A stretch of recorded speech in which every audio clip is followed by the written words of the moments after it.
Jim, President Trump's tariffs are starting to hit home in Missouri. A nail manufacturer down in Poplar Bluff has laid off 60 people, says they may lay off a couple hundred more, and they may shut down entirely if they don't get an exemption by the end of, or pretty soon, by the end of the summer. They import steel from Mexico to make their nails, and now there's a 25% tariff on steel. On the other hand, you know, 300 guys just got rehired at Granite City Steel across the river, and those are very good paying jobs. So we're seeing both the ups and the downs of this. Yeah, well, exactly. But I think as time goes on, I think we're going to see that the downside is pretty great. I mean, I just heard that besides those layoffs at Mid-Continent Nail, a small box making to make cardboard boxes for the nails, they had to lay off more people because they had fewer orders. There's a whole ripple effect throughout the economy. If you put tariffs on steel, the price of steel in the U.S. goes up. Goes up, and everybody who uses that steel suffers. So the steel workers go back to work, the nail workers get fired. You know, it ripples through the auto industry and through industrial America. Exactly. Really. It'll hurt. You know, construction, autos, any industry that's a big user of steel, especially when they have foreign competition. I mean, that's right. Missouri Nail Company is the largest nail manufacturer left in the U.S. Most of their competition is overseas. Countries like China, where, you know, they're not affected by the tariffs, so they can really undercut Mid-Continent on price. That's true. He put a tariff on, Trump put a tariff on steel imports. Yes. That's raw steel. The nails, the finished nails, Chinese nails come in and they're okay. Yeah. That's temporarily. Trump is ramping up a lot of tariffs against China, and that's having an effect. China has retaliated with a tariff on soy.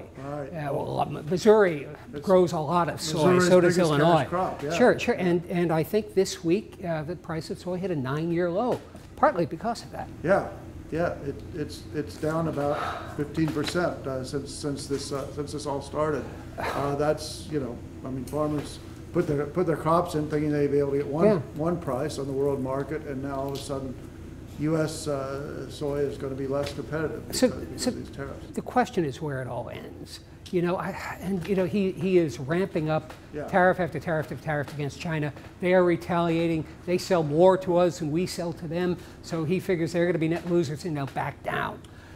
Well, and the same with Europe, the same with Canada, the same with Mexico. We've got, you know, and it's Trump's supporters and the president himself say he doesn't expect all of these to really go into effect. He thinks, you know, being tough will bring these other countries to the table, and they'll cave in on things that are important to us, such as intellectual property protections in the case of China. But these other countries see it, you know, it's sort of an affront to their national pride and their sovereignty.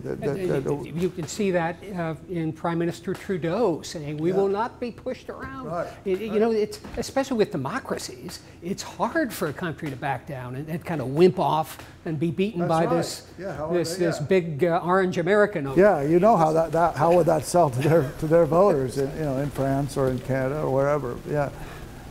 So it's hard to see a way out of this trade war, short of, you know, continuing to ramp up and continuing to hurt farmers and small, you know, manufacturers like the ones we're talking about. That's because even if you were to eventually move production here, it's going to take years for that to happen.